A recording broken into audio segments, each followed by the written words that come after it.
Oh, I thought they were going to be there this weekend. They were there from Friday to Oh, okay. yesterday. Okay. What do you want, Papa? Okay. Here. Okay.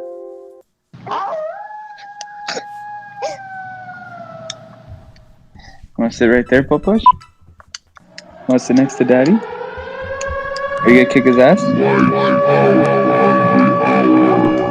Oops, wrong timeline. That is the wrong universe. Did you guys watch the new Matrix? Yes! I didn't finish it.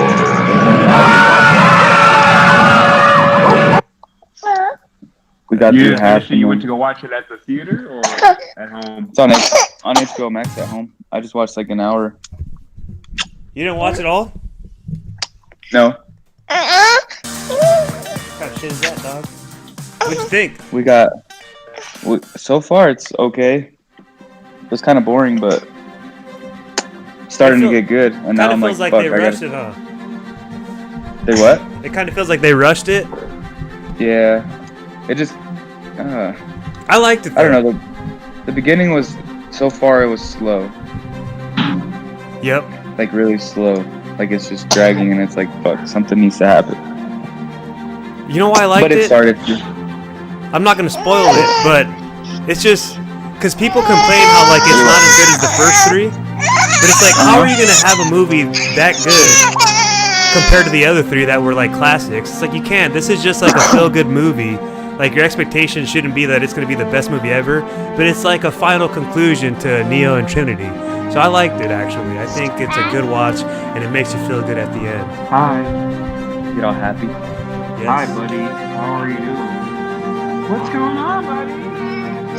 What do you want to do?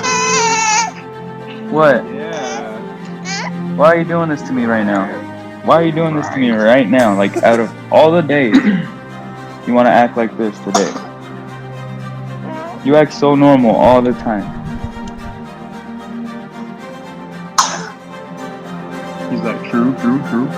And now he wants to act like a savage. The real question is, have you seen Spider-Man? No, What the? haven't had a chance to go yet.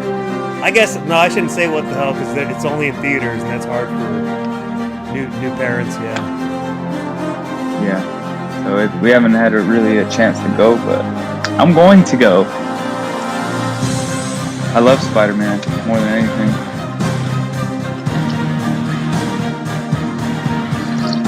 How much do you love him though? Fine time. Like, I'll probably touch a left nut, and then I'll be smiling the whole time. And it wouldn't be weird. I mean, this isn't a spoiler, but it's probably the best movie. Hell. Up, boys.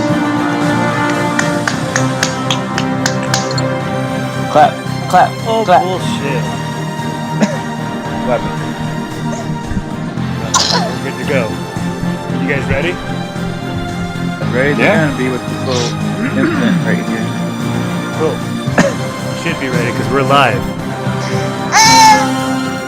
Welcome. It is December 31st, 2021, New Year's Eve. Today, we are joined by the same two magnificent beings that have joined me all season long. My brother Jesse, my brother Javi. Technically, Javi is a brother from another mother, but his mother's my godmother, so technically we all have the same mothers, guys. Pretty cool, huh?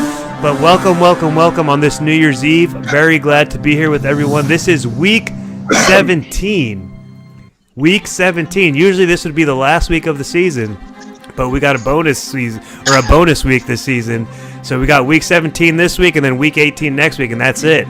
So we have a playoff run in the making for the Dolphins. Jarvis, we're going to start off with you and Junior.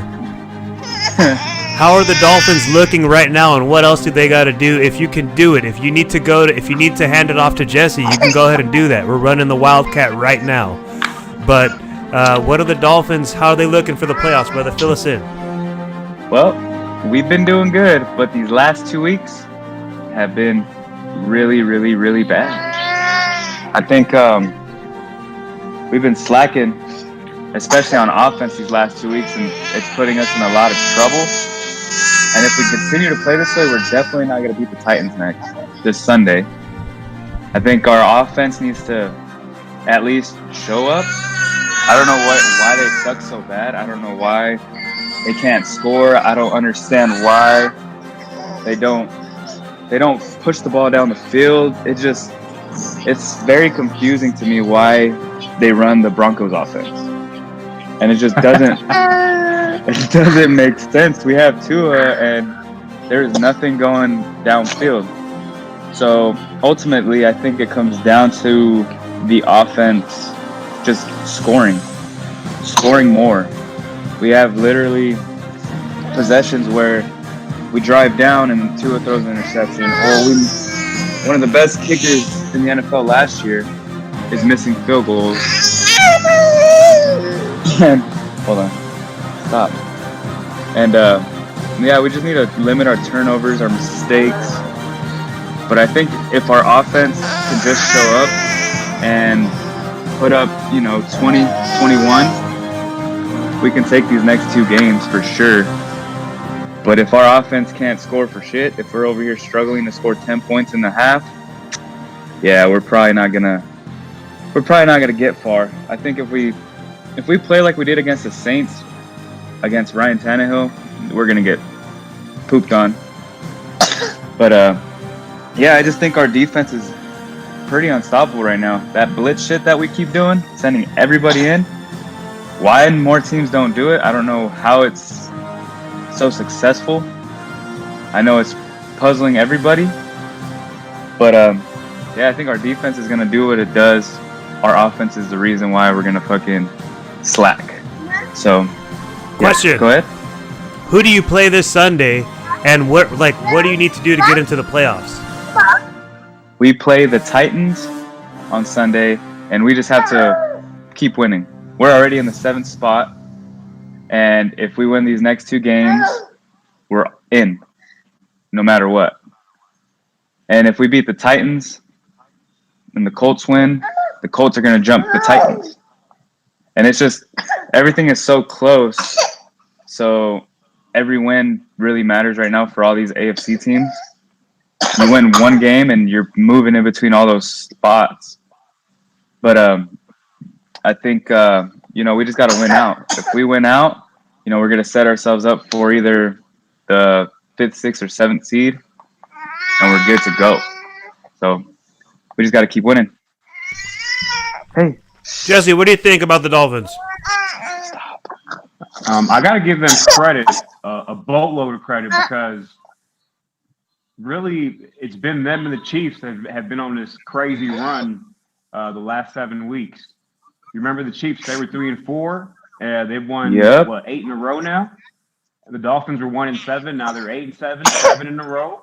A first team in NFL history to lose 7 and win 7 in the same season. That's ridiculous. I remember to suck and then do good. Yeah, we were having this conversation behind your back, Jarvis, to be 100 with you. Me and Angel were talking about, I think it was when the Dolphins were 2-7. Or right after they beat the Ravens, and they were 3-7. And Angel was like, man, you never know the Dolphins. And I'm like, they're not going to be able to do it because they're going to have to win out. And that's going to be impossible. Just because, not because of the schedule, but it's just, you look at a team that's 3-7 in the moment, I'm like, they don't have enough firepower for, to accomplish that feat. So as they started to pile up these wins, I'm like, oh, shoot. And everything's working in favor for them. I know you're talking about the last couple weeks, specifically with the Dolphins, with the New Orleans Saints. I mean, it was 20-3. They did what they had to do on the road to win. I know the offense was shaky. It's been shaky and not explosive. But I think that's the way your coach wants to play the games, is as long as your defense you said it perfectly. It's like a Broncos-style offense, except for you guys actually have leads when you do it. And that works. See, the Broncos try to run this offense where they try to do this 5-minute offense, and it seems like they're up 14, but they're down 7, and that doesn't make sense. You guys do it, then you guys are actually up, so it works. So you guys can run that offense. I think things will have to pick up once and if you get into the playoffs. But 8-7 now, you do hold the last 7 spot. You do control your own destiny. And truthfully, if you do win these last 2 games, you're probably looking at like the 5th seed, 6th seed at the worst, the 6th seed, because you'll jump over the Patriots if you win these last 2 games because you won the first one. And then, I mean, you still have a chance to win the division. That's a little bit more of a long shot because the Bills have an easy schedule, but you're still in that race. Dolphins at Titans this week. Both teams need the win, so it's going to be. I believe it's going to be one of those, down to the wire games. Both teams are going to, go back and forth on offense, try to be safe with it. Defense is going to be the key. But yeah, I got to give the Dolphins credit. I don't care how they've done it. The fact of the matter is they did. And it all started with, it kind of kicked off with that Ravens win on that Thursday night. Now you hold that tiebreaker, so that really helped you guys. Ravens, Jets, beat the Jets twice. And that's the thing that really works in your favor is, and we talked about this a couple weeks ago, was the last 4 games on your schedule. Very winnable. And that's what you guys are doing. And no excuses, man. I mean, shoot. You dominated a team on the road defensively, did what you had to do, 20-3. I don't care who the quarterback was, Ian Book, Ian Novel, Ian Bible, whatever, that doesn't matter. But yeah, definitely the Dolphins right now control their destiny, and I'm not gonna bet against them at this point. Anything can happen on Sunday at Tennessee, obviously, but will not be surprised if they finish this thing out 10-7 and possibly in that 5th seed. So question. Kudos to the Dolphins. Indeed, my friends. Question. So what happens if the Dolphins beat the Titans this week, but then lose to the Patriots next week? How does it look then? That's too much because. Yeah. Well, go ahead, Jarvis. You start. No, Go for it. It depends. There is so many teams that are right there. Other teams have to keep losing, winning. It just depends on who wins and loses. So we have, let's see, how many teams are on here? We have the Colts at 9-6, the Patriots at 9-6, the Ravens at 8-7, the Chargers at 8-7, the Raiders at 8-7, the Steelers at 7-7-1, and then you have Cleveland 7-8, Denver 7-8. So you got 13 teams still fighting for. Yeah. The last 2 are long shots, but we'll talk about that in a little bit. It comes down to all these teams losing. If the Dolphins lose, it's like, well, now Baltimore has to lose, the Chargers have to lose, the Raiders have to lose. So it's like Pittsburgh's gonna have to lose. Yeah. They all play each other, so they can't all lose. So that's what makes it interesting. 10-4. So we just have to win. We have to win. Like, that's just right now in the AFC, you have to win. So you control your own destiny. Yeah. Interesting. We do. Hey, Jesse, how does it look for the Broncos? What do they got to do to get in? Yep. Yeah. They need to. They still got to stop it. They need to follow and fucking help. That's more. Want your water? Man, so for example, for them to still be inside the race after this week, obviously they need to beat the Chargers. Okay. Want some juice? So that's a double. That's a double plus because you're winning and you're beating the Chargers, which are 1 game ahead of you. Is he choppy? Control the tiebreaker and beat the Chargers because you already beat them once. And then you're going to need Cleveland to beat Pittsburgh. That has to happen.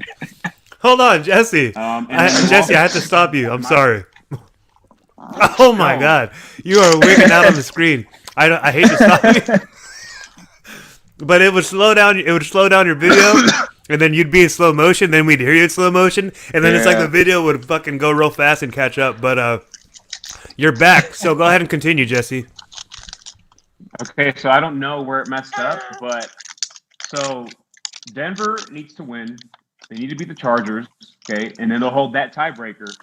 They need Cleveland to beat Pittsburgh on Monday, which is possible. It's not out of the realm. They need the Colts to beat the Raiders, which is also possible, and I believe that will happen. And then they need the Rams to beat the Ravens, which I also think that will happen. But where it starts to get tough is they need the Dolphins to lose to the Titans. So, I mean, first and foremost, if you can't, if they have to win, they have to win. So that's Hold on. basically it. Other things can happen. What do you mean when it starts to get iffy is when you need the Dolphins to beat the Titans? Are you telling Jarvis the Dolphins can't beat the Titans? No. What I'm saying is where it gets hard is because that's the toughest one to fall into place for the Dolphins to lose to the Titans. I know. That's what I'm saying. Oh, the Dolphins have to lose to the Titans.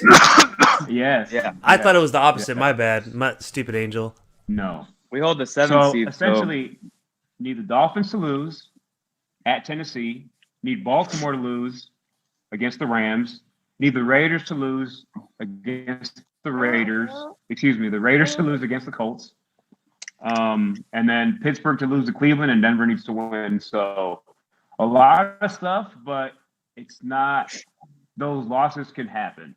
It's not like it's the Bills and the Falcons and you need the Bills to lose. That's asking too much.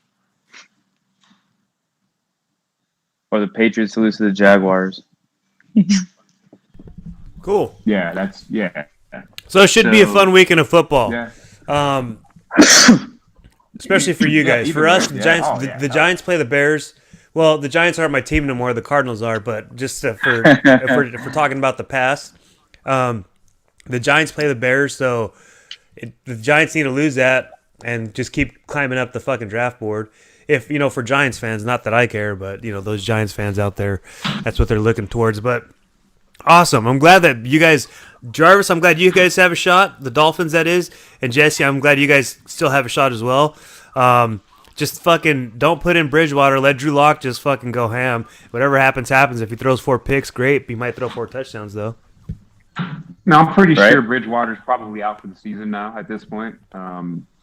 He's definitely not playing on Sunday, so. Is that like music to your ears? It is, because I don't care. Like, if you look at Sunday's games and if you just look at the stats, you're going to be like, damn, what a shitty-ass performance. But when you actually watch the game, you actually see a quarterback that's making passes that are like pro-style passes as opposed to just a guy that checks down over and over again that looks scared. So there's a difference there. There's a guy that looks confident and that can sling it around the field, and I don't care what happens because that's fun to see as opposed to this like 5-yard passes that So again, that makes it a lot funner. So yeah, Here, drink your juice. Win or lose, it's exciting for me. Chew it. For sure. Hey, and for the Giants fans out there, have you ever noticed this team in such disarray ever? Like this bad? Yes. Yes? Jarvis is like, yeah, last year. Yeah, I mean, if you look at like the last 7 years, yeah, it's been wow. But I mean, there's other teams that are like that too. The Detroit Lions. I mean, I don't even think you're the worst franchise the last 5 years. No. But the thing is, though, the thing is, the Giants snuck in 2 championships in the last 15 years, which is weird. But you take away those 2 championships, and they're probably the worst fucking team in the last 20 years. But either way, glad you guys were able to chime in. What's up, Jarvis? I mean, the Dolphins haven't even been. We've been in the playoffs like twice actually in the last 20 years at least. So you guys got it though. You guys got it. I feel like I could feel the magic. We're on this path here. We have a bunch of youngsters and we're doing good shit. So I think we're just going up. Tua did scare me though on that one play where I texted you right away, where it's like he had to like wind up and get all his fucking like power into this throw, but it was like a 12-yard throw and he still like missed through it. Yeah. What's up with that? I think he needs more time still. Does he need like a fucking quarterback guru coach to go in there and help him with his mechanics and shit? Is that a problem with him or not really? I think he just needs to get back into the groove because he's been injured. He got injured a lot. So it's just like trying to get back into a rhythm with him. Understanding how to make certain throws But the Dolphins' offense doesn't allow him to make those throws throughout in real game situations. So he could be doing this shit in practice, and you put this shit in a live game, and he gets to throw downfield a couple times a game, and it's just, it's not there. Most of his throws are timing. He gets that ball and just throws it. He does. It's not like he sees it open. It's like it should be there at this time. It'll be open. And if it's not, that's where he fucks up. You would think when you got like a young quarterback like that they would like bring in like a guru like as offensive coordinator, if not the head coach. But you kind of put him on the wrong foot when your head coach is more defensive, like just more inclined to work with the defense. Is just a defensive minded coach. Yeah. You would want an offensive guru, a quarterback guru with your quarterback. So that's a big part. It's like, I don't know why these NFL teams struggle with this shit. It's so simple. You get a young QB, bring in a fucking expert to fucking help them out. Go ahead, Jesse. Yeah, no, I think they're trying to control the plays for Tua, which I think is counterintuitive. It doesn't really help him in the long run. It helps the team in the short term, as it pertains to just staying in games and trying to make a playoff run. But I feel like they're telling him, okay, here's the play. You either go here or you go here.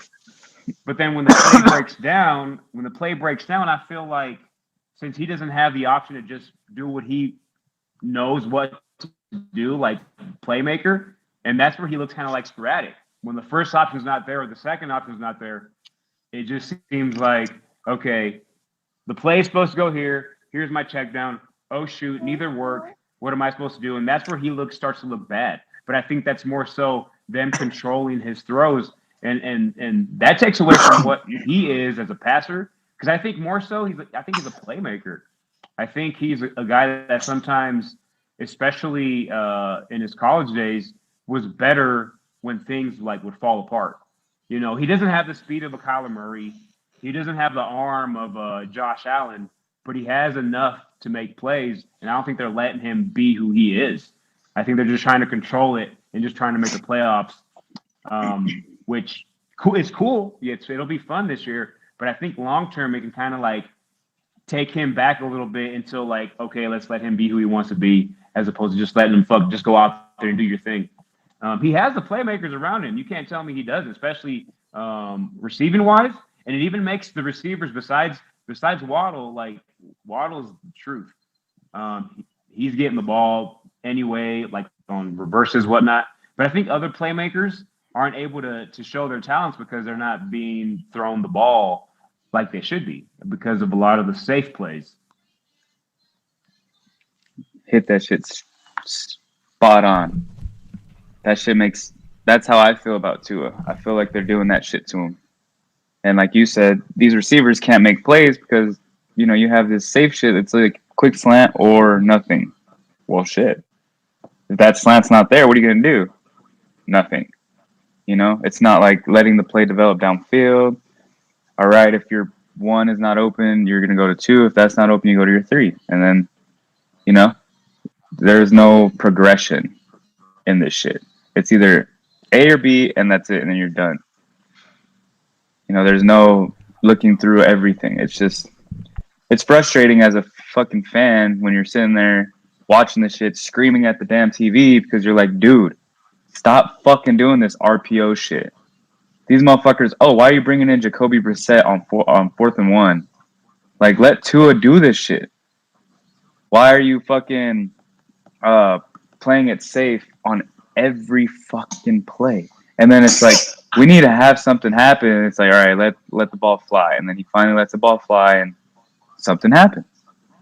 I don't know. I think they just need to open up that playbook, let him fucking throw the ball downfield, stop with the safe shit. Yeah, we're going to get somewhere. But when we play against those elite teams, bro, if we can't score, we're fucked. If we can't score, we're fucked. That's it. Hey. That's it. Yeah. So random here, but did you guys see Matt Rule's comparison to Jay-Z when he compared himself to Jay-Z? What? The Carolina Panthers coach? I did not see this. No, what happened? Break it down. He said, because they said, hey, Is your tenure here with the Panthers kind of a wash or what? What's going on? He's like, no, I keep telling the team that we're like Jay-Z. When Jay-Z came out of the rap game and he started building businesses, no one would help him, but then he just started building by himself, and now he's like one of the greatest entrepreneurs in the world. And he's like, that's what the Panthers are. What? And it's like Matt Rule looks like a 53-year-old, like overweight, like dad bod with fucking grizzly beard and fucking short hair. It's just like, why is this dude talking about Jay-Z? But it's just one of the funniest things that happened this week. Before we get into the game-by-game prediction, guys, is there any other headline like that like popped up this week that you guys want to talk about, or are you guys good to keep going forward? R.I.P. John Madden. Those games were epic. Nice. That's about it. Yeah, and yeah, that's the one thing too is John Madden passed away. You know, good life, live into your mid 80s. You know, no complaints there. It's always a big loss because he meant so much to football. But like to anybody that was, you know, born after 2000, or even like let's say 1995, he's known for the video game. Like he's not known for being a coach. Maybe people remember him as an announcer, but that's kind of like how his career will break down. Is they're going to say John Madden, the video game, John Madden, the announcer, and then John Madden, the coach, when possibly John Madden, the coach, was probably the best of the three, low key. And that was his biggest thing is I don't want to go to the Hall of Fame as an announcer. I don't want to go because of a video game. I always wanted to go as a coach. There's nothing wrong when you can be, you know, top notch in three different levels. Like that's king shit right there. So, you tell me, do I want to be number one as a coach, video game under my name or announcer? Like, I don't care what order that's in, but if they're all top five, then I'm good to go. You know, so yeah. Probably. Give me the video games. Give me the video game. That's like that's how you get the most notoriety. Like you said, if you're born after this certain time, you're not gonna know who he is as a coach or whatever. You're gonna know him from a game. And it's like, damn, fool, that video game guy died. But they'll never stop that. Yeah, that's how that's how he is known. And I think that's just the way it's going to be. Unless you talk to someone older and you'd be like, oh, John Madden, this, and that. But yeah, he was a great coach. Well, at least he was known by each generation for something. Yeah. Right? Yeah, there you go. He's a generational talent. Yeah, as long as football's popular, it's going to be forever because everyone's always going to play Madden. And Madden's always a top 3 game every year. So it's like Madden. So I just remember 95, 96 Madden, where like it would start snowing. The game was snowing, right? Or it'd be snowing or raining. And then like in the second quarter, it would start raining or snowing harder. And then Pat Summerall would be like, it's coming down harder.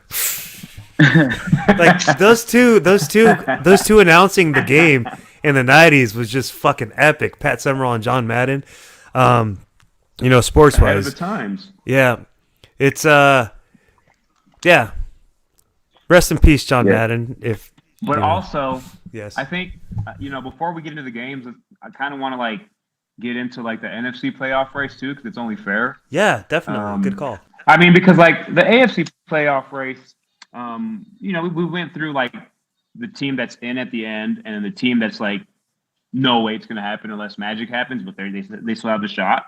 I mean, the AFC, you look at it, Kansas is going to end up more than likely the 1 seed, and who would have thought that shit 3 and 4?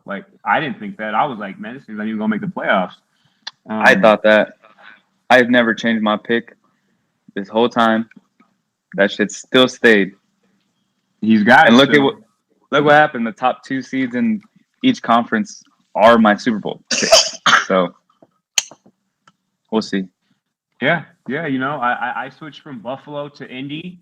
I think either way, it looks good, but I'm not going to be like, I picked Buffalo. No, if Buffalo makes it, I switched. My bad. But I still got the Colts. I'm still going to roll with the Colts. I already used my whammy. I already used my whatever you call it when you can switch things up in the middle. Mulligan. But they're looking good. Yeah, that mulligan You wanna get down, golf Papa? term. But Colts at 9-6, they're probably going to win out 11-6. Real good shot to win the division and end up with that number 2 seed and Some playing juice? that last Oh, you want more? seed. So setting themselves up into a real good position. So because they would leap over everyone, especially Cincinnati and Buffalo. They beat Buffalo, so they would go to the 2 seed. But I'm banking on Tennessee to probably lose to either Miami or Houston. Tennessee's already in. That's like 10-7. Worst case scenario, I believe they're in. The Patriots at 9-6. If they win this week, I believe they're in.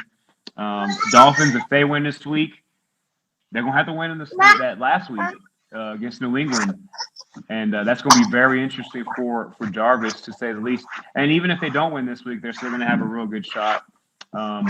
Meet some things will fall their way, but I think a lot of things will fall their way in the AFC, and there's going to be a lot of stuff happening still next week. Like maybe 1 or 2 teams get knocked out, but I think you're still going to have like 4 or 5 teams fighting for like 2 spots. NFC wise, I mean, do you have anything to say about the NFC, Jarvis? Because I don't want to take too long on that for me personally. Go Packers. I don't really want to say there's nothing much. I don't think the NFC is as loaded. You guys are sleeping on the Cowboys. So, you guys are sleeping on the Cowboys. The Cowboys 11-4. Man, they're done. No. Let me tell you something about the Cowboys. The Cowboys are going to win it all, I'm telling you. That defense They got is everything. so overrated. No, it's That is not. one of the most overrated defenses I've ever seen in my life. Nope. For the Denver Broncos to go in there and put up a 30-burger against the Dallas Cowboys and one just game. obliterate that team, that's why I don't like Dallas. It doesn't matter. I don't like Dallas because they're too up and down. They're an offense that can put up 45 on you or 56 like last week where you had some special teams and defensive touchdowns. But they're also a team that'll just stink it up and they'll end up with like 17 points. And their defense is not good enough to win a game if they only score 17 points. That's why I don't like them in the playoffs. I think they're going to be fun to watch. It's like the Cardinals. I don't think the Cardinals have enough. The Cardinals and the Cowboys are like millions. Hold on. Let's stick with the Cowboys. We could talk about the Cardinals too, but I want to stick with the Cowboys. Look, guys, we all know I hate the Cowboys more than anyone in this world. But they can rush the passer like anyone else can, probably better than anyone else. And they have the back end, that secondary with Tavon, or what's his name? Fucking Diggs, the brother. Is it No, it's not. What's his name? Trayvon. Trayvon. You name it. But he's not. Don't go there. He's not. He can't shut you down.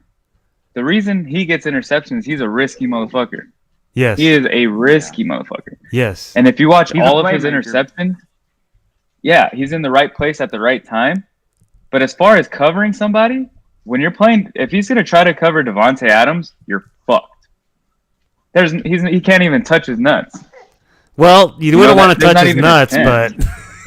but But like his coverage skills, no. When he plays in the playoffs, you're going to be playing against these top tier teams. You're not going to be able to stop the receivers. bro. Well, it'll come out when he plays the top tiers.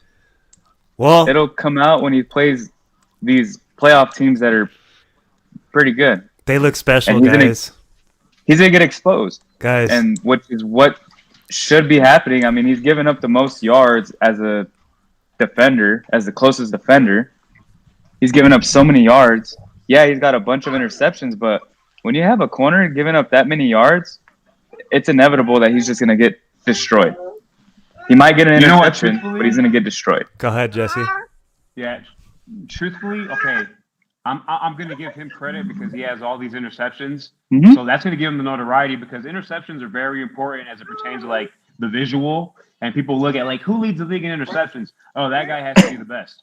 He's a good cornerback, but and I can only say this because I'm talking about my team and Jarvis's team. But I'll take Surtain and I'll take Howard from the Dolphins over Diggs You any guys day of don't the see week, it. any game. Easily. I'm gonna put him on the number one receiver all day over Diggs. That's just the way it is. Their pass rush is better than again, the that's New York my Giants opinion. pass rush both times they won the Super Bowl. It's almost like double better. but Imagine that. You okay? But then let's look at because you're basing it off a game against the Redskins.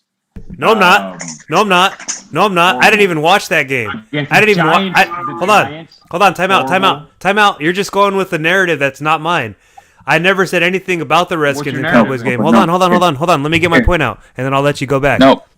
The last episode we did, actually, I said, guys, I think the Cowboys No. are going to win the Super Bowl, and that was almost 3 weeks Go ago play your now. But that was before they played the Redskins.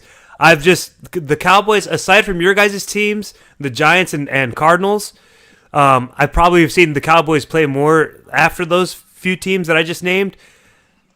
Guys, they're going to fucking win it. Didn't they lose to the Raiders on Thanksgiving? Like, Name another team that's something perfect, to- though. What team has gone undefeated this year? I don't think their defense is that good. I mean, their defense is good based on who they're playing. They got a playoff defense.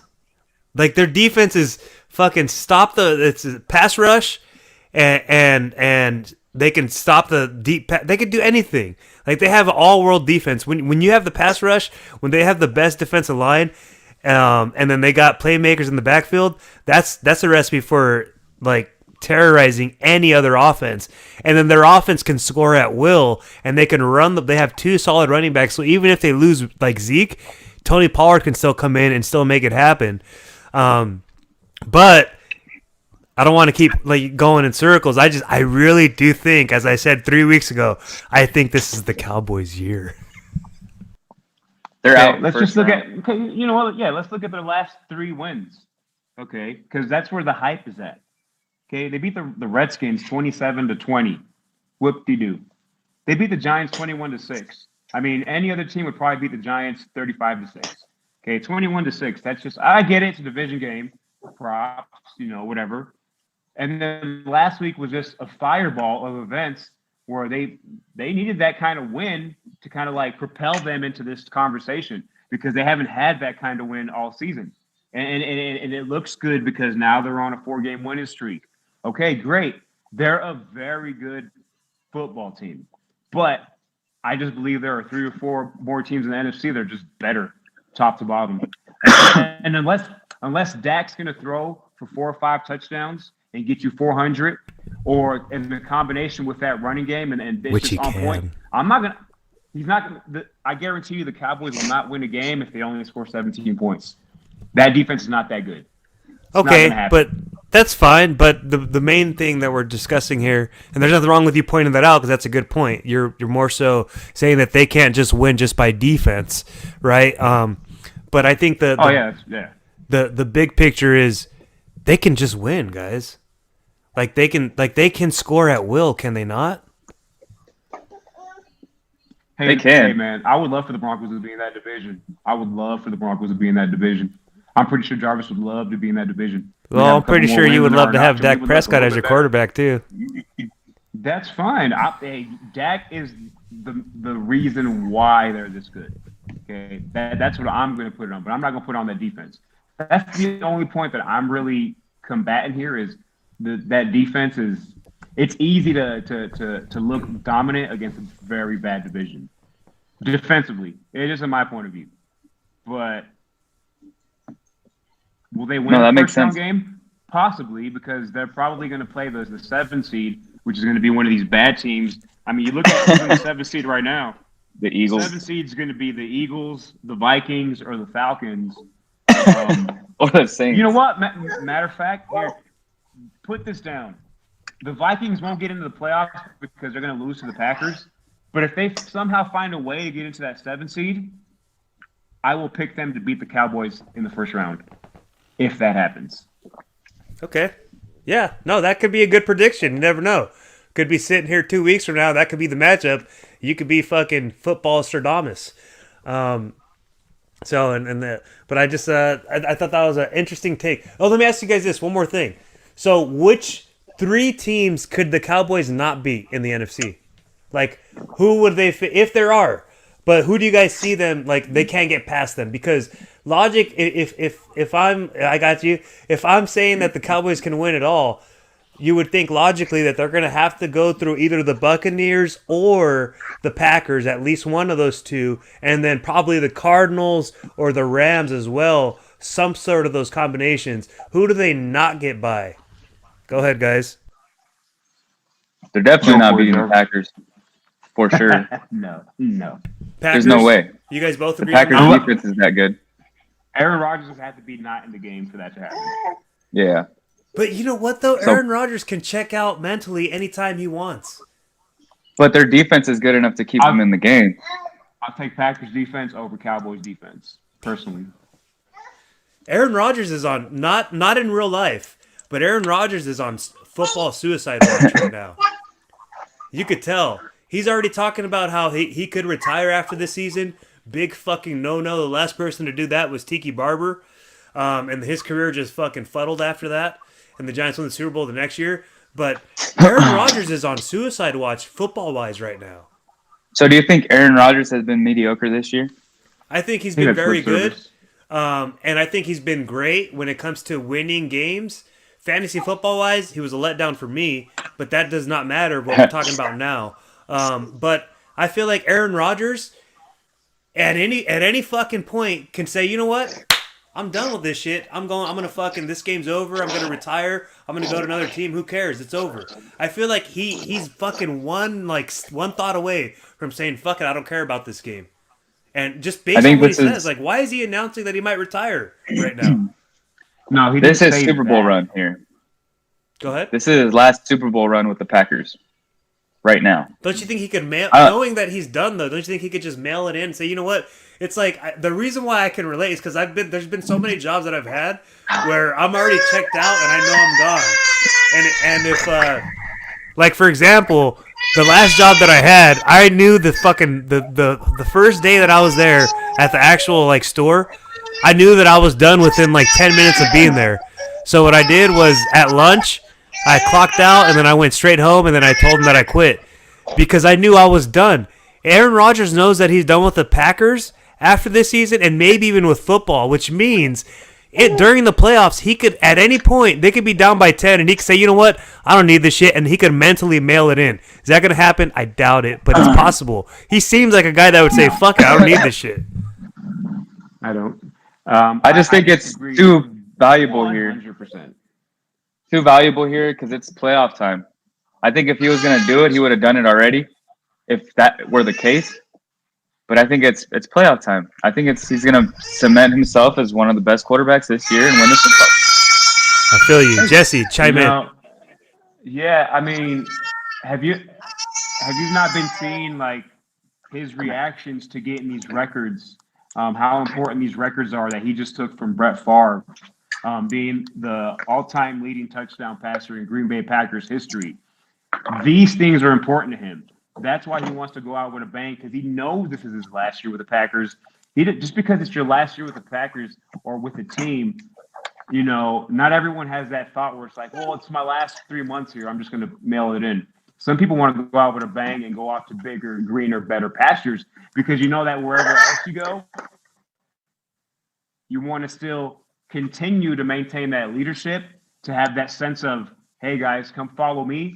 And it's also, man, my yearly bank account is going to look better with the Super Bowl as opposed to mailing it in the divisional round. No, he's going to go all out, and he's going to prove that. Like, we've always had this conversation, especially when Peyton Manning was the quarterback for the Denver Broncos, especially those first 2 or 3 years where it was just like you knew he was going to throw for a shitload of touchdowns, a boatload of yards. But as a fan, we knew we were going to get 12, 13 wins. We wanted just to get to the playoffs and then go balls out. And I think Aaron Rodgers is still having a fantastic season, but I think he's just itching to get to the playoffs and then just ascend and then be like, okay, this is the part where Ascend. this is the part where maybe not so much in my career where I've been able to, you know, stamp that championship at the end, because he's been there a bunch of times and he has one Super Bowl to show for it. And this is the time to get that second one, leave, because Brett Favre didn't win 2 Super Bowls as a Packer. So he's still stuck with that Brett Favre. He needs to jump over Brett Favre, get that championship, go to Denver, and then continue his life over there. Do the damn thing. Let's go. I love it. Damn, you want Aaron Rodgers, huh? I love it. But okay, here's the 3 teams that will beat Dallas in the playoffs. Oh, thank you. Finally. Obviously, the Packers. The Rams will beat Dallas in the playoffs, and the Buccaneers will beat Dallas in the playoffs. Those 3 teams. And then I think that if somehow, some way, a team like the 49ers play the Cowboys in the playoffs, that's going to be tough, man. That's going to be really tough. Just watch out for that. And if that matchup happens, I'm gonna go hard on the Niners. I'm just gonna, it depends. With or without Jimmy G. Garoppolo and his son. Yeah, because sometimes when you can run the ball the way they run the ball, you don't need a quarterback. And maybe it's a godsend to have Trey Lance to play these last 2 games, and hopefully they can get those wins. Not a Niner fan, but if they can get those wins, you're going to see Trey Lance get a little bit of, confidence, a little bit of experience, and play a little bit better in the playoffs. As a rookie, you want those 2 or 3 games under your belt. But I'm just speaking as how the 49ers run their team. That's it. Because Jimmy Garoppolo could do it, Trey Lance could do it. Trust me. I don't know why people are so hard on another Jimmy. Like, that's another one of those guys where it's like, I don't know why they're so hard on Jimmy G. Like, he's not fucking. You watch the Titans game? He's not Aaron Rodgers, obviously. He's not like elite, but he's better than like backup. You know what I'm saying? Like, I'll take him over Bridgewater. I'll take him over Daniel Jones. I'll take him over, like, he's in the mid tier. I'll take him over anyone else after the mid tier. But obviously, he's not top 10. But he's probably top 15, right? I would put him right in the middle. Yeah. Anywhere between 15 and 20. Yeah. Definitely better. Yeah. So I mean, I think he's kind of like in that same group piled in with like Ryan Tannehill, those kind of quarterbacks, where it's just like they sometimes show flashes of like, okay, this guy's pretty good. All they do is win, but then it's like, yo, why did you throw that pass? And there's too many of that. Kirk Cousins, he's like right in there too. He's the Kirk Cousins worst. could be like, damn, that's a pretty good quarterback. And then sometimes it's like, dude, why'd you do that? And they protect him a lot because of the running game, but he's in that crowd. I'm taking him over, like, I don't know. I want to put Derek Carr in that, but I think Derek Carr's he's better than what he shows on that team. I just think the Raiders suck. And I think he's does part of everything that, he can though. to make them. They don't have no weapons. They're lost. Yeah, They're you a guys team are that's right. just like stuck in the middle. Stuck quit in calling the them middle bitches. with Q. They have a bunch of like secondary fucking receivers, and it's just like, Yep. Yeah, the Raiders are their own little fucking nightmare. You know what I huh? gotta do? I mean, their best receiver would be like Waller, and then after that it's Renfro. And it's like, I mean, Hunter Renfro is a good, second, maybe third, like little slot guy. But he shouldn't be your main fucking pass catcher. There's no way Renfro should be a main pass catcher in the NFL. Why not? He's like Thielen and Yeah, Cup. he's not even on. Because he's not like, I still think Thielen's better, way better. Yeah, well, they're obviously and better, Cooper but Kupp by far is, yeah. Yes. Cooper Kupp's, he knows how to get over. Like, that guy's like an Edelman type fucking yeah, deal. Cup's elite. Cup's elite for sure. I mean, Renfro's good. Don't get that twisted. Like, it's not that he's not good. It's just he's your best fucking receiver. Is it because his last name That's is the kind of problem. fucking shitty, Renfro? And then, yeah, I mean, I don't know. Derek Carr doesn't have I much to think work with. I think Renfro is like the early versions of Wes Welker and Julian Edelman. I think he'd be a perfect, like, dominant number 2 on a good team. Or even the Raiders for that, but I think they need a better receiver. Could it have been Ruggs? I mean, that could have been that. You never know. I think they're kind of trying to like push Brian Edwards to be something that he probably never will be because it would have happened by now. But yeah, and then maybe like once he gets like his 5th, 6th year, he can be that number 1. like Edelman was. But to have him as your number one now, it just kind of shows where they at. And Waller's, he's been out as well, so that's a big deal. Yeah. I'm just impressed with like Derek Carr being, number 3, I guess, in passing yards total. You like him? I wouldn't have guessed that. You appreciate him? I do. Like, oh yeah, because I see it. Like he cares. Like he's a fighter. He's not, again, he's not the best quarterback in the world, but he's like right in the middle. But he's got that fire. Like I'll take him over Kirk Cousins, over the other guys we just talked about. Like I'm taking him. I'm taking him over any quarterback we have right now as a Denver Broncos. Are you becoming a Raiders fan? Is that what's happening right now? No. No, he's saying he wants to trade for Derek Carr. Look, he got so excited about Derek Carr that he glitched out. I would do that. No, I would trade for Derek Carr if that's the last option I have. I would do that. What if it was the first option? No. Look, we're going hard for Rodgers, Russell Wilson, and if Deshaun could get this thing paid off, then there you go. Those are the 3 guys. Let's go. I told you guys, Deshaun Watson is done. That's been the same fucking story both you guys. Story all day long, all season long. That he's disappeared, guys. No one has seen him since this shit happened. He's not in our reality anymore. I don't know what that means, but you guys got to give it up. Get take care of business. Malik Willis. That's the new. You got to roll with him.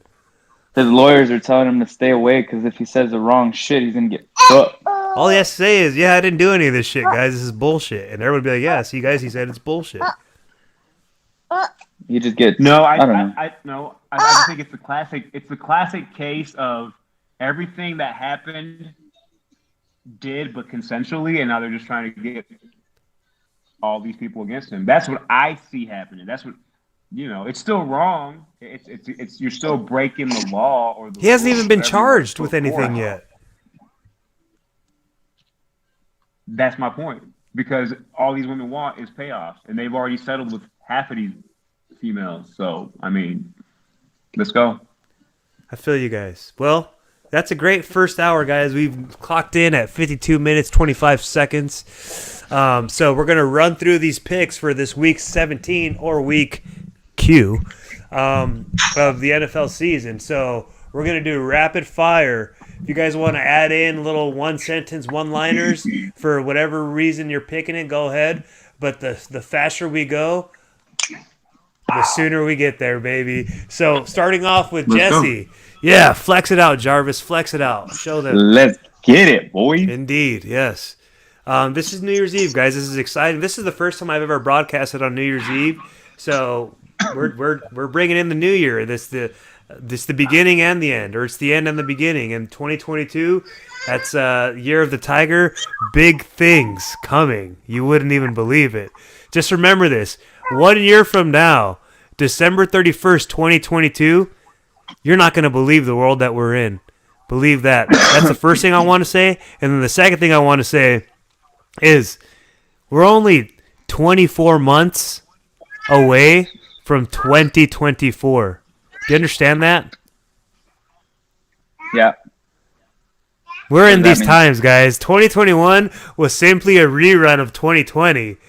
But right now, we're at that turning point where business is fixing to pick up. So let's start with Jesse. The LA Rams have been given, they have taken away 5 points from the LA Rams as they play at the Baltimore Ravens. So the Rams are -5, Jesse. The over-under is 46.5. Spit it. No, I got Rams in this game for sure. I like the over. I'm going to give up the points because the Rams know where they're at the part of this season, and the Ravens, too many questions. Secondary is probably one of the worst secondaries in the NFL. Cooper Kupp, Beckham, whoever else you want throwing there, Van Jefferson, they're going to eat this team alive. I like the Rams winning this game pretty easily, 34-17. Jarvis. Yo, I ditto that same thing. I don't even got to say shit. The Ravens are, too many questions like Jesse said, so let's go with the Rams. I hate to do this because I said we're going to go by this quick, but are the Ravens washed? Have they peaked? Yes. Harbaugh and they just have Lamar? They have too many issues. Like Lamar Jackson hasn't been playing, and all their running backs are hurt. Their secondary's was done at the beginning of the year, so it was just. So it's just They didn't really have- wash. It's a wash year, but not a wash tandem between Lamar and John Harbaugh. I think if Lamar Jackson stays good next year, yeah, it's gonna be the same old Lamar. I love Lamar. He's a great fucking running back. You agree, So- Jesse? Yeah, He's a great running back. It's just he shouldn't be leading your team. He's a great H back. Yeah. Sorry. Yeah, I'm never gonna bet against John Harbaugh, and I think the key to that team is their running game, and I think that's where it all fell apart. And they gotta, they just gotta get healthy defensively. That's another part of the Baltimore Ravens. That's who they are historically. And Lamar Jackson just adds to that because he adds that he's able to throw these easy touchdowns or whatever you want to call it and run for touchdowns because they're a good running team, and he's freaking fast. So he just fits in that offense. It works. But as a quarterback, no, I'm not like just straight up quarterback. No, he's not. He's not a top 20 straight up quarterback. Like if he couldn't run, which you can't really handicap it that way. But yeah, I don't count them out. Question: They're one word answers. I feel you, Jesse. They're not. You're with Jarvis, not in the long haul, but just this season was a wash. Quick question: would you trade a first round pick, a next year first round pick from your guys' teams for John Harbaugh? Nope. Not Jesse? me. I'm good with my quarterback. No. I mean, I'm good with my coach. Dude, I would trade fucking the next 2 first round picks for John Harbaugh. Easy. Because he fucking coach changes sucks. his whole system. Will change. He'll turn a team upside down, bro, or right side up. But I think Brian Flores already did that for us. So that's why I'm like, we were supposed to suck so much dick last year and we didn't. So yeah. we were. Agreed. Everybody wrote us off. Every single person wrote us off. Everybody didn't even give us even a little bit of a chance. And look what happened. So he did what he was supposed to do as a coach when he came into this shit. Doug Peterson's out there hanging out somewhere, waiting. Waiting. Right? Who's going to get that guy? But moving on then. So you guys both like the Rams. You guys are both taking the over, right? Yeah. 46.5? Okay. Agreed. So we have the weird game because you never know what's going to happen with both these teams. You got the Tampa Bay Buccaneers minus 13 at the New York Jets. Over under is 45. You would think logically that the Buccaneers are going to win like 35-8. What do you got, Jarvis? Yo, you hit it spot on the fucking face. I definitely think it's going to be a blowout. These are these little tune-ups where they're going to just perfect everything, and it's going to hit these New York Jets in the mouth, and they're just going to go down because they suck. Yeah, so I got Tampa Bay, and I'll take the minus 13, and I'm going to go with the over. Jesse? Man, this is tricky for me because the Buccaneers are going to win the game. It's the tune-up because they're not going to play their starters next week. So yeah, agree. But it's just the Jets and their coach and Zach Wilson and Michael Carter. They're going to put up some points here. How many points are the Buccaneers laying again? I'm sorry. 13. The lucky number 13. Yeah, I'm not going to do that. I got the Buccaneers winning this game 31-20. So probably the over, but definitely I'm Damn. taking the points. Right on. That's interesting because I was going to ask you guys. I figured you guys would both go minus 13. But so would you, Jesse first and then Jarvis. Jesse, real quick, would you bet any money on the Jets plus 13? Or are you just staying away from that? I would bet plus 13. I would. Yes. Jarvis. They're at home. Go ahead. It's an early game. They're at home. It's an early game, and I think the more and more Zach Wilson gets to play, the more and more you get to see what he's all about. And Michael Carter's the truth. Right. He's the truth. Yeah. Jarvis, would you bet no money. No money on the Buccaneers minus 13? Oh, minus 13. Yeah, because that's what you Not said. Plus 13 with the Jets. No, but I know since you picked them minus 13, would you bet money on that? Would you risk money on it? Yeah. Okay. Yeah, I think it's gonna be like you said. I mean, it could even be like 35-14. Okay, shit cool. like that. So both you guys like both those sides. I like it. I like when there's some contrast and it's not planned contrast. But let's move forward. Because both you guys made the picks, right? Yeah, you guys minus 13 and then plus 13. So Kansas City Chiefs at the Cincinnati Bengals. That should be interesting. The Chiefs are minus 4. It's in Cincinnati. The over-under is 51. Jesse, go. Did we lose Jesse? I don't know. Or was I muted? Was I muted? Hey. I can't hear him. Oh, can you guys hear me? I can. Oh, so did you hear that I said the Chiefs and Bengals? He's frozen. He is frozen. Hey, Jesse, spell frozen. I'll go first. The Bengals. Go, Jarvis. I'm going to go ahead and take the Chiefs with the points. Bengals had a good run last week. Joe Burrow played fucking amazing. But it's time to get back to reality. So I'm going to take the Chiefs with the 4.5 points, and I'm going to go with the over. Definitely. Is What Jesse live? Jesse, welcome back. Welcome back. Back up in this. Yes, sir. Back up in this. Back up in this. Indeed. Hey, so Jarvis picked the Chiefs minus 4 against the Bengals. Who you got? Over-under is 51, sir. Yeah, I also got the Chiefs minus 4. I like the Chiefs 31-24 in this game. Boom shakalaka. Yeah. Sorry, just Even had to after Joe. had to open up those blinds. It's a little dark in here. Right on. So, yeah, that's going to be a fun game to watch because both those guys are jockeying for position, so they're going to have to play out most of the game, right? Chiefs, Bengals? Oh, yeah. Oh, yeah. Yeah. Yeah. Right on. They both need the game. Indeed. Atlanta Falcons are plus 14 at the Buffalo Bills. The over-under is 44. Jesse, go. Oh, man. The Bills. I'm actually going to give all the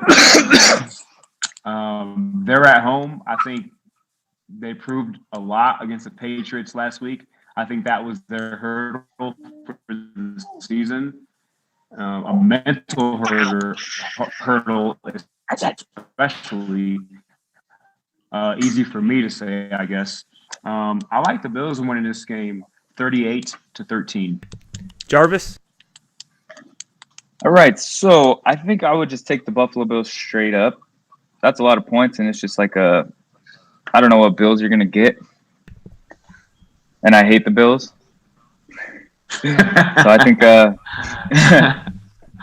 I'll take the over with the Bills winning. I won't touch the points on that though. Right on. Hey, so let's go to Indianapolis. The Las Vegas Raiders are plus 7 at the Indianapolis Colts. The over-under is 44.5. Jarvis, spit it. Ooh, give me the Colts at minus 7. They're one of those two, like Jesse's favorite teams, so I like the Colts minus 7 with the over, son. Jesse. Yeah, I agree. I'm taking the Colts minus 7, 27-17. I think the Colts are going to dominate them for most of the game. They're going to run the ball. And, Carson Wentz going to have to make some plays, though, because the Raiders do good against the run. Wait, is he playing? I'm sorry? I think it's still iffy. Is Wentz? Oh, okay. Oh, he's is got it? COVID, right? Yeah, I wasn't sure about that, but they're going to run the ball either way. Defense is going to stop the Raiders, so 27-17. 10-4, sticking with you, Jesse. We have the Jacksonville Jaguars, the hottest team in fucking NFL history, plus 16 at the New England Patriots. The over-under is 41.5. What you got? Plus 16, man. The Patriots struggle to score 16 points, but the Patriots are going to win this game, but it's not going to be by whatever that amount is. Is it plus 16? It is plus 16. That's ridiculous. Like, if it was Jacksonville versus Green Bay or Jacksonville versus even the Chiefs, then I would do that, but not against the Patriots. Patriots will win this game, but I'm looking more like a 24-13 game. Jarvis. Ooh, samesies, but I think the Patriots are only going to win by like 13. So I'm going to go ahead and go with the under when the Patriots get that W. This is an interesting one because this looks like one where bettors were to look at this game. You could see half of them going for the plus 16 and then half of them going for the minus 16 because either way, it's like fucking outlandish, right? Yeah, that's a lot to give a Patriots team that doesn't even score that many points. Yeah. And Jacksonville has nothing to lose, so they could throw up some shit. Yeah. Yeah. All right, well, let's go to Jarvis's game tomorrow. We have the Miami Dolphins. They've been gifted 3.5 points by the New Year Santa Claus against the Tennessee Titans. The over-under is 39.5. Jarvis, go. Ooh, you know I'm going to be taking my Dolphins at minus 3.5 or plus 3.5. Oh, shit, we're not favorited. Plus 3.5.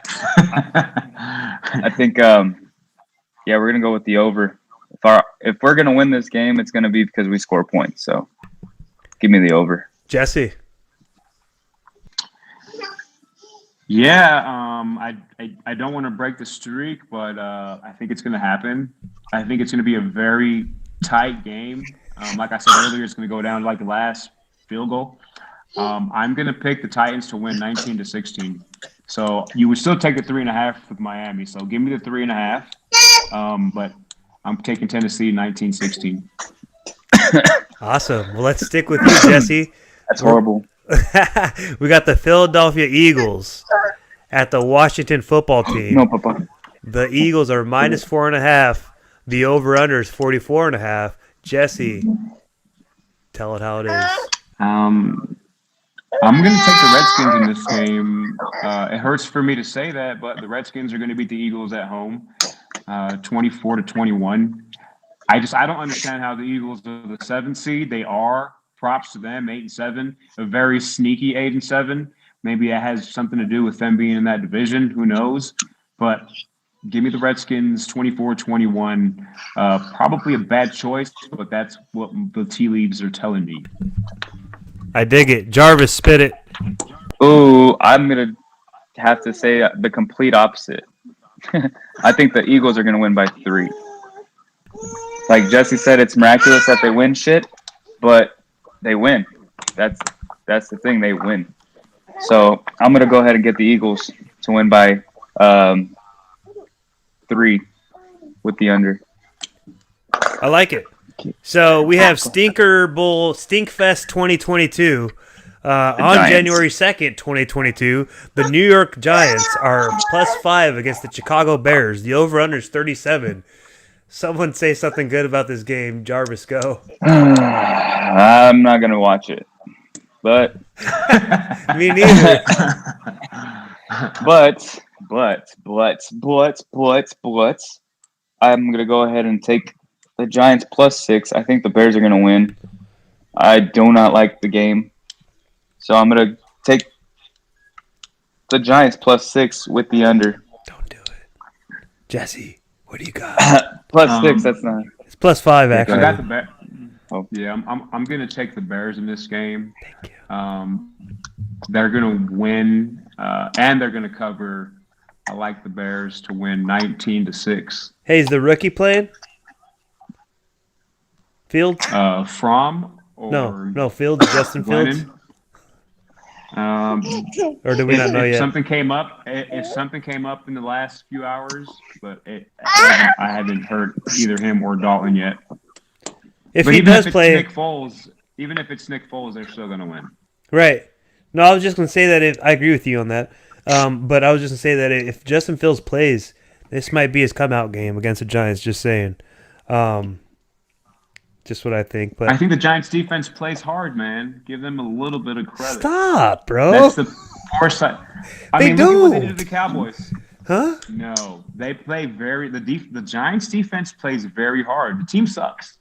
But there's a difference between playing hard and like giving a shit. Offensively, they don't give a shit. Defensively, they try. Well, I'm not gonna argue with that. I'll take what I can get. So let's move on. So the Houston Texans, another weird team throughout the year, are plus 12 at the San Francisco 49ers. Their over-under is 44. Jesse, go ahead. I hate this game because that 12 or whatever number it is too much. Not sure the complete status of – have they announced if Trey Lance is going to start yet? Or are they still trying to get Jimmy Garoppolo to play? I think they're still trying to figure Garoppolo shit.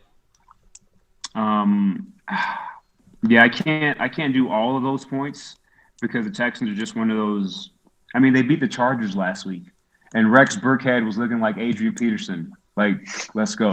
He was the best running back last week out of everybody. I mean, 145 plus yards rushing on 22 carries, 2 touchdowns, fantasy winner for some people that put him in, which I doubt anybody did. And if you did, you're not in the playoffs. Right. Either way, I like the Niners to win the game, but not by that many points. Give me the Niners 20-13. Jarvis. Ooh. Yeah, I don't want the points on that one, but I'm going to go ahead and go with the Niners to win. And I'm going to go with the under. Niners are going to win by 10 points. 20-10, son. Well, let's go to the AFC West. Jarvis, we're going to stick with – actually, let's go to Jesse because we got Jesse's team here. The Denver Broncos are plus 7.5 at the LA Chargers. The over-under is 45.5. Big game for both teams. Who you got, Jesse, and why? Okay, so I'm going to take the points at 7.5 because the Broncos and the Chargers always play good-ass games. Except for the last one where the Broncos really dominated them. But if you just look at the Josh Herbert versus the Broncos combination, they always go down to the wire. Last year, both games went down to the wire. Literally, Drew Lock throwing a touchdown pass at the buzzer, and then the Chargers kicking a field goal at the buzzer in the second matchup to win a game. This time around, Teddy Bridgewater, Broncos defense really put that wall on Josh Herbert, dominated that game. I think it's going to be another tight one. I think both quarterbacks are going to do the damn thing. I'm going to take the plus 7.5, but I'm going to be safe, and I'm going to say the Chargers win this game 28-24. Javier, go. So I also have the points with that one. I think Broncos kind of, you don't know, especially with Drew Lock playing, so you're not really going to know.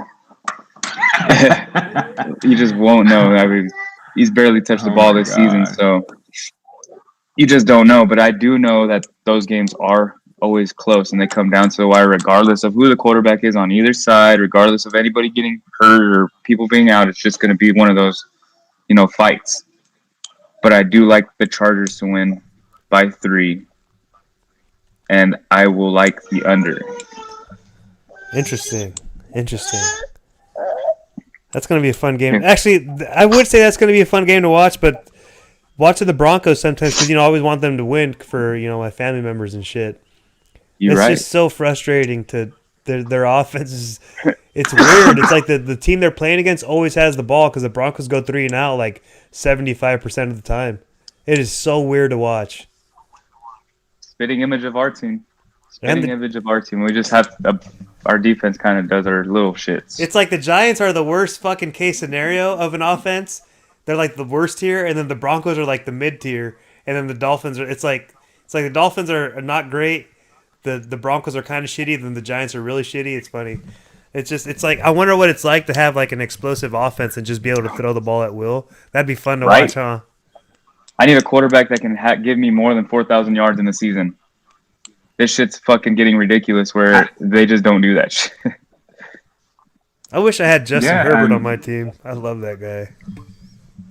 Yeah, I think it has to do with coaching. I think when you play a certain style of game and want to keep games close and not mess things up, you're not going to have a quarterback that throws for 380 yards and 4 touchdowns because they're not willing to just let him out there and do the damn thing. Hey. That's why if I'm Drew Lock, and I saw this a little bit last week. If I'm Drew Lock and they call a play where it's like, okay, you're going to throw it across to this 5-yard out or whatever, fuck that. I'm going deep. And that's what he did a couple times.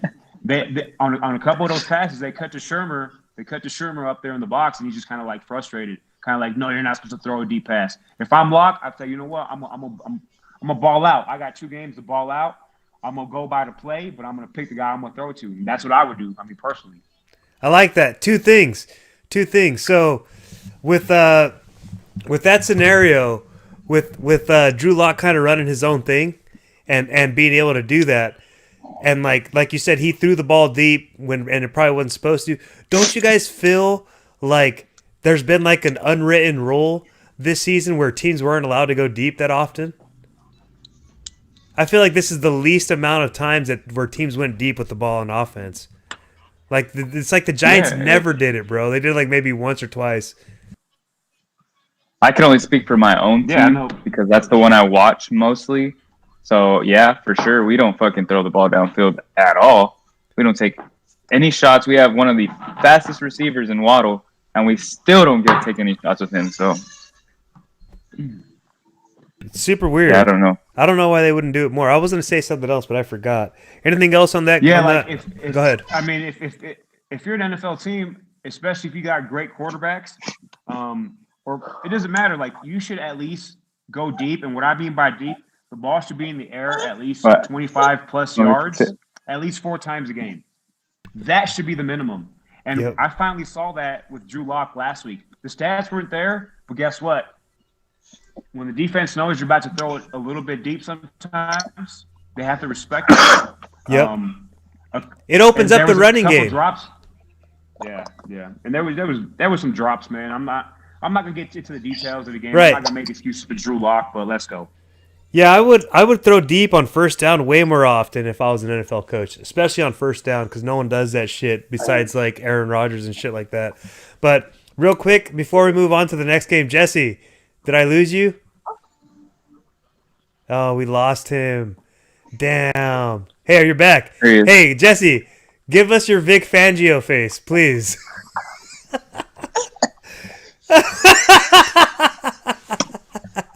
Hold it for a while. Do it again. Restart it. The Vic Fangio face. You just lost the ball on offense. What face does he make? And they threw a flag.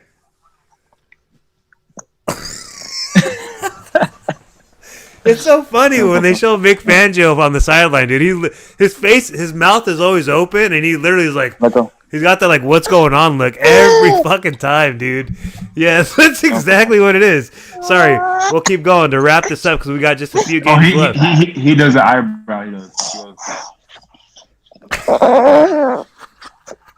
I can't even do it if I even tried. But the Arizona Cardinals, probably game of the week right here. Arizona Cardinals are plus 6.5 at the Dallas Cowboys. Over under 52. Who you got, Jesse? I got the Cowboys in this game. I think if the Cardinals want a chance, they're going to have to create turnovers. They're going to need a Dak Prescott mistake-filled game to win this game. It's been seen previously, but Kyler Murray got to show me that he can win games on his own. I haven't seen that yet. I haven't seen where he just like takes a game over and does everything on his own. They're going to have to rely on the run game, but it's in Dallas. I'm going to stick with Dallas. I think they got the momentum going. I like a 28-20 score here. Cool. So you're taking the under. Jarvis, who you got? Ooh, same. Cowboys got to do it. The Cardinals, I'm sorry, your team is not what they seem to be. They kind of suck, but that's a discussion for later on when they get eliminated. Yeah, it's like it's a weird situation, but I got the Cowboys winning, and I'm gonna go ahead and stick with the under also. Cool, Jesse, go ahead. Go ahead. I feel like the Cardinals are dependent on a big play to happen on a certain drive for it to continue. They don't have a consistency type offense where you can just like 5 yards, 7 yards, 12 yards, 13. I feel like they need like a big chunk play for that drive to be successful. That's just the way the team looks like this year. You ain't lying.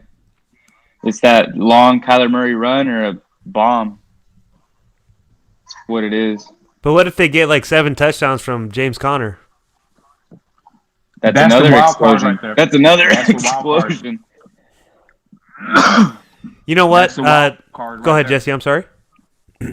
No, that's the wild card is Conner and if he's able to run on this Cowboys defense, and if they're able to stay patient and just use both of those running backs and not worry about airing the ball out, I think they got a real shot. Keep the game, not like a Denver Bronco game, but, hold the ball, get first downs, and play a little bit of defense. But that's the key. I feel you. If I'm the Cardinals, I want to lose this game. I want to lose this game. Let the Cowboys fucking celebrate like they always do and make it seem like it's a big win for them. You're going to see them in the playoffs probably, and then give them everything in the playoffs, punch them in the mouth, and beat them. Because that win is way more important. Beating them in the regular season is not important. So let the Cowboys win, oddly, and then let them fucking have that, we can own the Cardinals, and then you'll play them, and you fucking kill them. Go ahead, Jesse. That's a possible... That can be a first-round game if the Cowboys can solidify the number 2 seed. That's what I'm saying. And if the Cardinals end up slipping these last 2 games, fall to the 7, the Rams will win the division.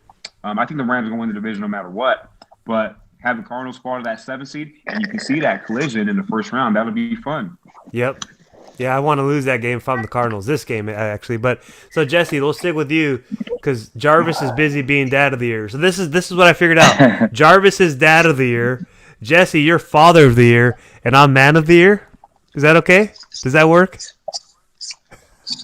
You could be bachelor of the year. No, you got to be. I'm not a good bachelor though. I'm a fucking yet. The 2022 is a whole new ball game. It's a whole new fucking world.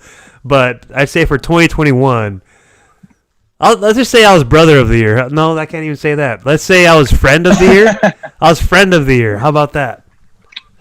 You're host of the year. Thank you. That's good. Jarvis, do you second that? Agree. Told you already at the beginning. You did. I love you guys. Let's keep it moving. Oh wait, no, yeah, we are keeping it moving. Jesse, Detroit. Did we do this yet? Detroit Lions and Seahawks? No, huh? Nope. Do we have to? Yeah, let's do it real quick. Dick. Both you guys. Detroit Lions are plus 7.5 at the Seattle Seahawks. 41.5 is the over/under. What do you guys got, Jesse? Lions Seattle. Win this. Lions gonna win this game. I got Lions. So Lions straight up. I got Lions straight up. Yeah. Jarvis. I got Seattle straight up. Russell Wilson's going on his fucking shield. He's gonna leave fucking Seattle winning games. I love it. I love it. So another stinker here. We got the Carolina Panthers plus 6.5 at the New Orleans Saints. Over under 37.5. Jarvis, spit it. Trash. Let me just say trash. It is. Again, I'm going to go ahead and take the Saints just because they're probably the better defense. So give me the Saints with the under. Jesse, spit it. Man, you couldn't combine Sam Darnold, Cam Newton, other homeboy. What's his name? Homeboy Walker. 3. PJ Walker, Ian Book, Taysom Hill. You could Trevor Siemian. You can't find one quarterback if you put all of them together to create one. This is probably the worst group of quarterbacks playing in a game. It's come down to defense and who can break a run. I'll take Kamara and I'll take the Saints defense. Let's go Saints. Jarvis, are you dying? Yeah. What's wrong, bro? Nothing. I just have an itch in my neck. Interesting. I have an itch in my esophagus. It ain't COVID though. I already checked. I just been coughing. I think ever since I started wearing a mask at work, it's been fucking doing that shit. We're not supposed to wear fucking that shit, dude. It's fucking stupid. Dude, that's what I say. I'm breathing right into my fucking nose, and it's fucking up my fucking mucus, which is making my throat fucking get filled with mucus, and now it's fucking in there just fucking itching because I'm breathing into my fucking nose. But nobody's ready for that kind of fucking talk yet because I shouldn't be inhaling my own fucking shit. It's such common sense. It's such You're common not sense. supposed to inhale carbon dioxide, and that's what we exhale. So we're not supposed to be fucking doing that shit. We're supposed to be getting oxygen, not fucking our carbon shit.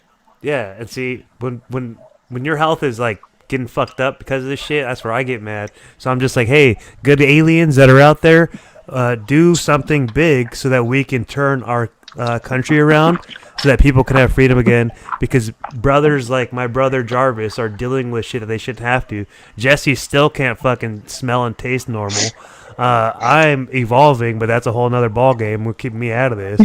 But the thing is, Earth really needs help, guys. We're not gonna fucking sit here and cry about it and bitch about it, and we're not gonna post about how fucked up and stupid things are. But we need some help. It's already bad. If the people don't get it, that don't want to get it, that's okay. But you have a lot of people that do get it, that are working their asses off and just trying to be a dad and a husband and a father and a brother and a this and a that. Just help us out. If you can't help us out, put someone that will help us out, because it's enough. It's okay. We get it. Things are bad. Let's move on. Help us out. Send us something. Something happens to Biden. I would never do it. I'm not saying anyone should do anything to Biden, but let's just say scenarios. Let's just say, the guy's old and, he has a heart attack because he's just too old. And then you have to put in Kamala Harris, but Kamala Harris is like, yo, I don't want to be president. This is too big of a position for me. I'm going to step down. Boom. Special election happens. And let's make this country, let's bring Earth back to the people right now. Put someone in there that's going to do the right thing and get her done and usher in the new golden age of Aquarius, baby. Let's go to the Minnesota Vikings at the Green Bay Packers. The Packers have been robbed of 13.5 points according to Vegas, Jesse. The over-under is 42. Kirk Cousins is on football suicide watch. Jesse, spit it. Oh, he's going to show out Sunday Night Football. He's going to see what the Cowboys did last Sunday Night Football at home. Aaron Rodgers in Lambeau Field against Minnesota Vikings. Last time he plays Minnesota in Lambeau Field, he's going to dominate the Minnesota Vikings. I got the Packers winning this game 42-17. Not even a question. I mean, Kirk Cousins, that defense is horrible. You got Dalvin Cook coming back, but then you got Adam Thielen's going to be out. They're just going to key on Jefferson. He might get his stats or whatnot, but nope. Green Bay Packers dominate this game from beginning to end. 42-17. Let's go. Is that my mom in the background? That is, huh? Hi, my mom. My mom's in the Fantasy Super Bowl championship. Isn't that amazing? They're waiting for me to finish because they just started the playoff game, man. We got to get up on this. Playoffs is on. BCS, let's roll. Indeed. Who's Sean Mannion? Mannion? Is he a backup quarterback? He used to be a backup quarterback for the Rams or some shit. Exactly. That's your starter for Minnesota, so it's going to be a fucking blowout. Wait, Kirk Cousins is not playing? I missed that. He was ruled. He's positive for COVID, so he's out. He's ruled out already. Oh, today? Yeah, I just saw that right now. Oh, it's over. Shit, 4 hours ago. So they just got Sean Mannion. Sean Mannion is starting. 35-0. It's going to be one of those games. They're going to take that lead. They're going to get up 28-0, and then they're going to fucking say, come on in, little fucking backup quarterback, whoever that Jordan Love. Go do your thing. Let Aaron Rodgers rest. Yeah, blowout. Love it. Yep. Let's keep it moving. Monday Night Football. Our two favorite teams to watch. The Cleveland pieces of shit versus the Pittsburgh Steelers. Excuse my language, but it is live and it is the last day of 2021. And it's Friday night. Sorry ass Monday night fucking game. But we have the Cleveland Browns minus 3.5 at the Pittsburgh Steelers, over under 41. Jesse, what's gonna happen? Oh, the Browns are gonna send off Ben Roethlisberger the right way. They're gonna tell him, your last game in Pittsburgh, buddy, we don't give a you know what. You remember that playoff game last year in the wild card, we dominated you. I like the Browns to win this game. 27-13. It might seem like the wrong side. It might seem like the wrong thing to do. But the Cleveland Browns understand the sense of urgency. Baker Mayfield's a fighter. He understands I have to start winning now. And this is the best opportunity for me because they control. Listen, They control their destiny if the Chiefs beat the Bengals. If the Chiefs beat the Bengals, they control their destiny because they got the Bengals next week. So I like the Browns to win this game 27-13. Send Ben Roethlisberger out to wherever he wants to go. Go look for some 19-year-old girls at a strip club, whatever it takes at the bar. Take them into a little personal VIP. Do the damn thing. He's I know married you're now. But I know you still like that shit. He's That's married cool now. shit. A lot of people married and they be doing some weird ass shit, bro. But we don't know that he's doing that. Urban Meyer. I've just, Dude, But it's Ben just- Roethlisberger is going straight to the buffet after Monday Night Football, dude. He ain't going. He's going straight to the fucking Chinese He's already buffet. been there. He's already been there. He's there right now. Every Right weekend. now. I do like For the Chinese last buffets. year. Jarvis. All right, Yeah, go ahead. same Sorry. thing. We got a That's all I gotta say.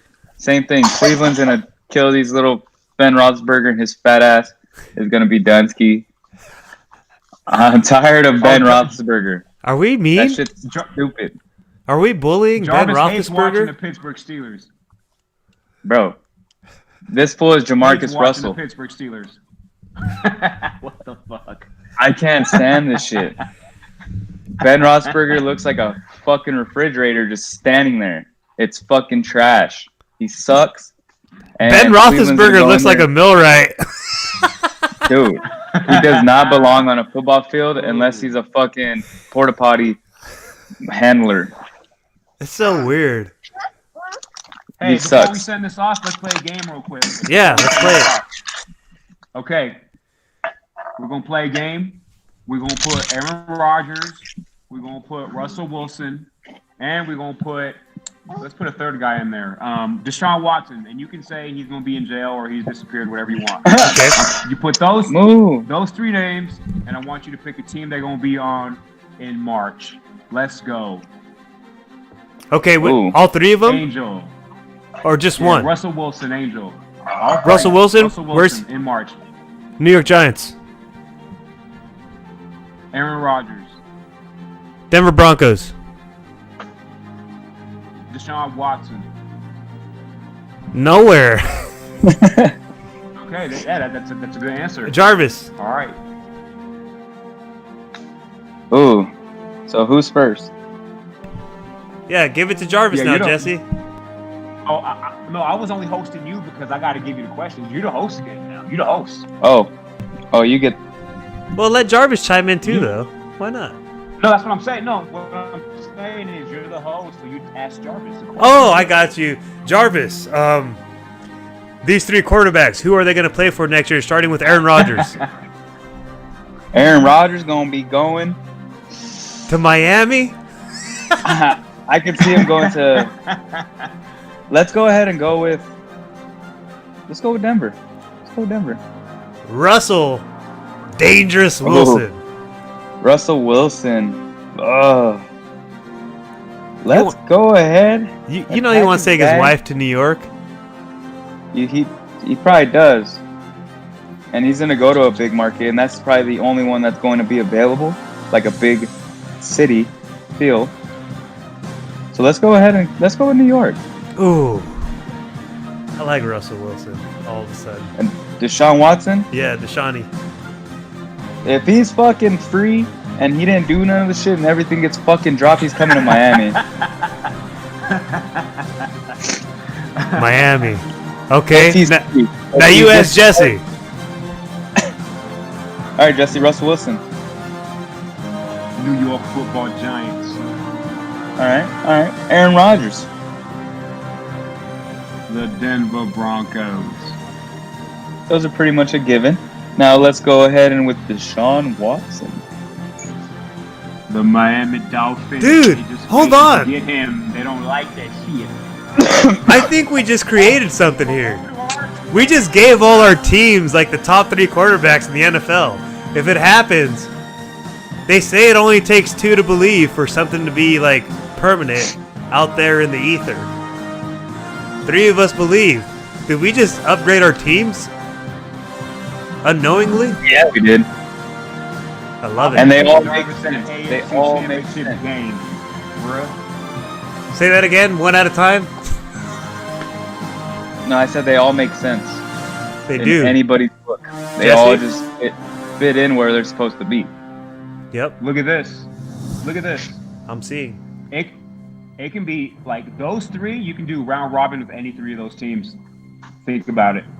Think about it. Round robin. Actually, with yeah, all you're right. three You're of right. those Teams. Yeah, who am I It just- kidding? They could. Yeah. It could. I think the more realistic is how we set it out. But you can put Watson in New York. You can put Russell Wilson in Miami. Vice versa. You can put Aaron Rodgers in Miami. You could more the Giants because they got the draft picks. That's where that goes. That's why I think the Giants will end up with one of these quarterbacks because they got 2 top 10 picks. It's just going to happen. You know, you're not going to use 2 top 10 picks to get Pickett and do another maybe rookie quarterback. You know, so yeah, I like, you know, and I think all 3 fit with Denver. I think all 3 fit with Denver. So yeah, there we go. I think either way, one of them is going to help develop Tua. Would be if Aaron Rodgers or Russell Wilson comes in, Get out of here. Tua's going to have to stay because I don't want to get rid of Tua like at all, but especially for an older quarterback. Trust But- me, if you get any of those 3, 2 is going to be shipped to that other team. Or yeah, he's Yeah, gonna you be can't gone. have both, Trust Jarvis. me. Come on. He's going to be gone. Well, if Deshaun Watson comes, he's definitely getting Tua's bye-bye. I don't know. Russell Wilson, Aaron Rodgers, you know, what are the Broncos going to give him? Picks? Oh yeah, that's it. Picks and probably Jerry Jeudy and fucking another receiver. That, you know, shit. Chewy walks Biggs by and looking at the Jordan camera.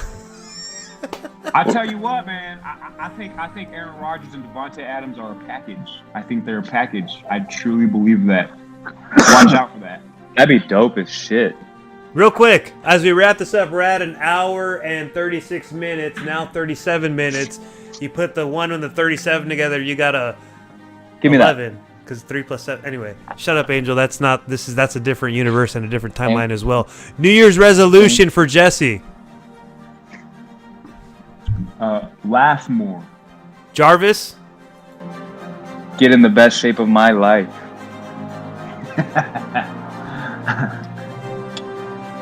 For real. What about yours? Angel. $3 million in my bank account. Okay. Do it. Or more. Should be $3 billion.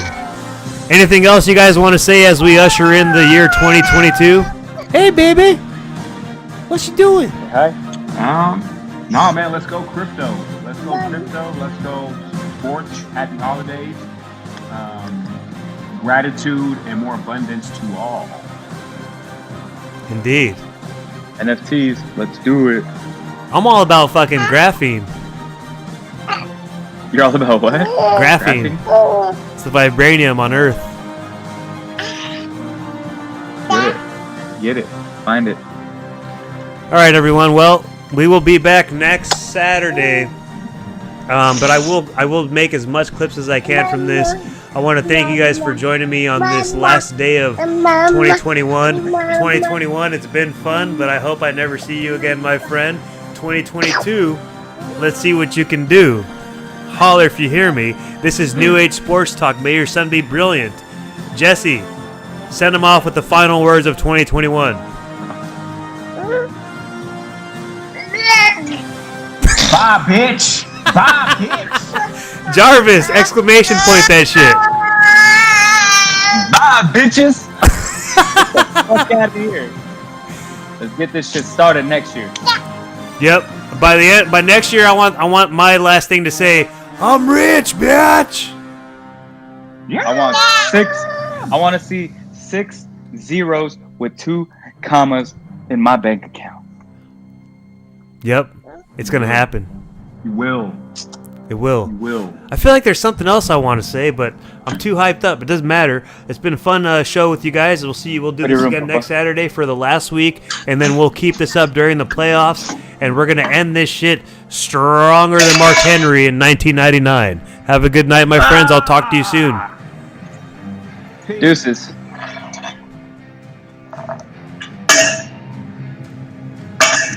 All right. I gotta take a